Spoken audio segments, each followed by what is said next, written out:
Hi everyone, and welcome to the first episode of Kitchen Adventures. I'm so glad you could be here. Today we are going to be making spiced lamb pizza. I will also be featuring the mix and scrape tool from Pampered Chef, along with my very favorite, the garlic press. So let's get started. So I use lamb from Whole Foods. I think they have amazing lamb, but you can get your lamb from wherever. I normally cook it on medium-high heat. So wherever that is for you on your stovetop. This is the mix and scraper. So it's a great tool to help you chop up any meat that you have. It also is great for doing sauces. Tomato sauces is wonderful. Any kind of ground beef you have, it works really well for that too. So all you really do is just press in and spin, and it breaks that meat up for you. So that way you can have nice little chunks of meat. Great for taco meat. It works really, really well for this lamb pizza since it gets mixed in with some other wonderful veggies. So once you kind of get it all broken up to begin with, as any meat, you let it sit there and simmer for a little while. So we will get this all going, and then I will show you some of the other ingredients that we'll be mixing with. So while the meat is cooking, we will be working with our vegetables. We are going to have chopped onion, sliced tomatoes, we have our garlic over here, and then some seasonings. So you will want to use a half of a yellow onion, and you'll chop that up into fairly small pieces, just kind of depending on what your flavor is. For onions, I like mine smaller than most because I'm not a huge onion fan, but it does help with the flavor. So once you get all of these guys chopped up, they will be added to the mixture after our lamb is done cooking. Once we get all of this chopped up, we'll save it to the side and then shove it all in a moment. Next, we will be using our garlic press, one of my very, very favorite Pampered Chef products. I use garlic all the time. It makes it so simple and so easy. I did get some garlic started for us, so that way you don't have to sit here and watch me play with the garlic press for a good 20 minutes. Not that it normally takes that long, but this recipe calls for 8 to 10 garlic pieces. So once you have your nice little garlic here, all you have to do is pop it on in there, get it pressed, and then just squeeze down. And then it comes out, looks like, Play-Doh when you squeeze it out of some of the different features they have for Play-Doh. So you'll scrape that all off, and then we can set that to the side and get it cleaned later. But it just makes mincing garlic so easy and so simple, and you get fresh garlic all the time. So we can set these guys off to the side and start on our tomatoes. So again, got started with the tomatoes already. You need 1 cup of tomatoes for this recipe. And I love cherry tomatoes. You're more than welcome to get an actual tomato and chop it on up, have it all diced. But I love to quarter cherry tomatoes. I like their flavor, and I think it just makes your pizza a little bit more fun to look at personally. So we'll grab 2 more cherry tomatoes and get them sliced up. Please, please, please be careful with the knives. I'm sure you hear this in lots of cooking videos, but knives are sharp. They can cut you. Please don't cut yourself. Okay, so now that we're done with the tomatoes, we'll turn to the spices. Personally, in most recipes, they tell you, so much of this spice, so much of that spice, and I used to put them all in individually, but I found that mixing them together beforehand helps a lot with spreading the flavor evenly. So in here, you will have cumin, oregano, salt, and cinnamon. And I will put the recipe up with this video, so you won't have to worry about writing all of this down. Just kind of helps you see what's going on. So I mix all of this up to begin with. And then we will also add in the garlic into our seasoning. Again, it just kind of helps everything get more distributed when you're putting it all together if it's already pre-mixed up. So once we get all of these guys mixed together, we can turn our attention back to the lamb. Okay, now that our lamb is starting to get that nice brown on one side, we'll go ahead and take our mix and scraper and start breaking it up some more and moving it around the pan. Okay, now that we have all of our meat browned, we're going to set it to the side to let it drain some of the fat off to cool for just a bit. We'll get it back into the heat just in a moment.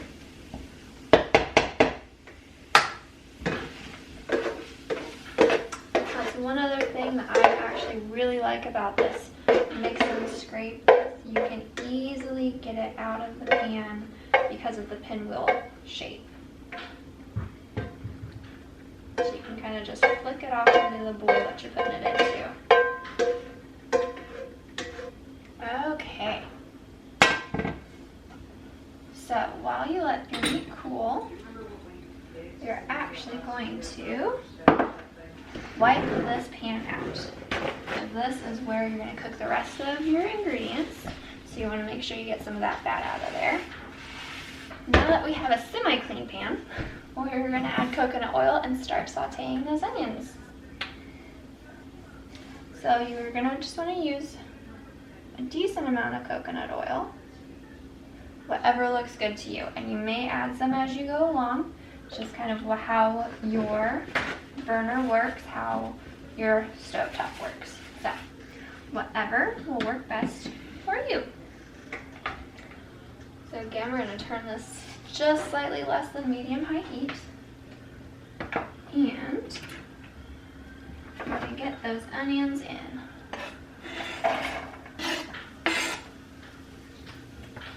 So it should take the onions just a few minutes to get nice and heated up. You want them to be a little translucent, maybe even a little brown. But you'll mix them onto the coconut oil and let them start sizzling. Okay, so now that your onions are starting to turn translucent, there may be some smaller ones that are a little brown, that's perfectly fine. But once you get to this point, and you can definitely smell that onion, it smells good depending on if you enjoy onion or not, but I think it smells pretty delicious. So once you get to that point, you're going to dump your spices in. So this contains those different spices, the cumin, the cinnamon, the oregano, the salt, and then it also has the garlic in it. So you're just going to dump this in, smoosh it around so it distributes it kind of evenly. And that garlic is sticky, so you'll get some stuff sticking to the sides. Just try to scrape it out with whatever spoon you're using. Don't worry about getting all of it because we will be using some water here in just a few minutes that you can put into this bowl, so that way you can get a bit more of those spices out of there that didn't come out the first time. So now that you got your spices in, you'll stir those in with the onions, and you'll let this cook into the onions for about 30 seconds to a minute, just so that way you can get the nice aroma of all the different spices. And as you get closer to that 30-second mark, you'll really start to smell the spices come out, especially that cinnamon. If you guys have ever cooked with cinnamon, it's one of my favorite spices. You know what I'm talking about. It gives a really nice flavor and a nice smell to the food. Okay, so then next you're going to want to throw in the tomatoes. They will all just go in all at once. Make sure they all come out. You want a lot of that tomato juice to come out with it because we do need some of the moisture. And you're going to stir these guys in as well. And at this point is when you're going to add in just a bit of water. You don't want too much because you don't want it to be soupy. But you do want a bit so that way you can steam the mixture together once the meat gets in. Okay, so it's mixing together with the heat. You're going to add a bit of water to the cup that you had your spices in. And again, it's just a bit of water, not too much, but it also allows you to get some of those spices that got left behind because of the stickiness of the garlic back into your recipe. And it's just one of those things, it's something you're gonna have to eyeball, so if it looks a little bit too light, if you think it doesn't have enough water in it, you can always add just a bit more. And you're gonna stir this in as well. That way everything gets coated. So once that is all together, then you're gonna add the meat back in. This way, not only do your vegetables get to simmer in the wonderful spices, so does your meat. Okay. So then you'll mix this all around, so that way it's all well incorporated. And then once that is done, you're gonna actually pop a lid on it. And you're gonna let it simmer for about 5 minutes. So you wanna see a lot of the moisture kind of get released a little bit, but that way you can also simmer those flavors into the meat and into the vegetables. So we'll let that sit for just about 5 minutes. Okay, now that the 5 minutes has gone by, you're gonna take off your lid, let it stop simmering. Adding a little bit of water that's in the lid is perfectly acceptable. Okay. Now, I don't know about you, but I think this smells absolutely delicious, and it's going to taste just as good. So, we'll take it off the heat.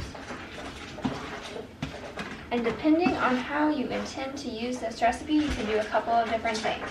So this should make enough to have about 4 or 5 pizzas, which is perfect for a family dinner. For me personally, I meal prep, so I eat this throughout my week. So I will take a little bit of some to have some dinner tonight so I can show you how to make the rest of the pizza. But for the rest of it, I will be putting it into a nice handy and trusty container and sticking it in the fridge. Okay, so I know you can't see my face right now, but now that we are done putting our mixture away, we are going to make our actual pizza. So I used probably about 1/2 cup of the mixture. So this is what I had the garlic in to begin with. It's a nice little cup, and it's about 1/2 cup. So kind of depending on how hungry you are. So the first thing you're gonna wanna do is get your coconut oil down again. And we started off with a larger skillet. It was a deep dish skillet. This time around, you'll just wanna use just a normal size skillet. Again, you'll turn it on to medium-high heat. And I use whole wheat tortillas. I just like how they cook a little better for this. But you know, if you just have your normal flour tortilla, that's perfectly fine. But I do enjoy my whole wheat tortillas. So once you get them in the pan, you're gonna wanna smoosh that coconut oil around so that way it coats all of the pizza and all of the pan. Don't smoosh it around too long to where you're getting your hands a little warm from the burner, but get it all smooshed around. Next, you're gonna take garlic hummus, and this is gonna be like your pizza sauce. So I just typically go for one big glob. I know, no technical size, but you'll kind of see as I spread it around here. You can use your spatula to help hold your pizza bottom steady. You kind of just want it in a thin layer, nothing too thick, but also you don't want it too thin because it does bring a lot of flavor to your pizza. So, smoosh it all around. It'll also depend on the size of the tortilla you're working with. I use burrito-sized tortillas, but if you're wanting something a little bit more as like an individual pan pizza, you'd want to use more of a taco size. But you may want a couple of those because that may not be enough to fill you up for that meal. So once you get all of your hummus spread around, don't want to lose anything to the spoon. Perfect. So once you're done with that, you're just going to put your meat mixture right onto your hummus. And I try to get it sprinkled around just a bit, even smoosh it out a little bit to make sure that the majority of the hummus is covered.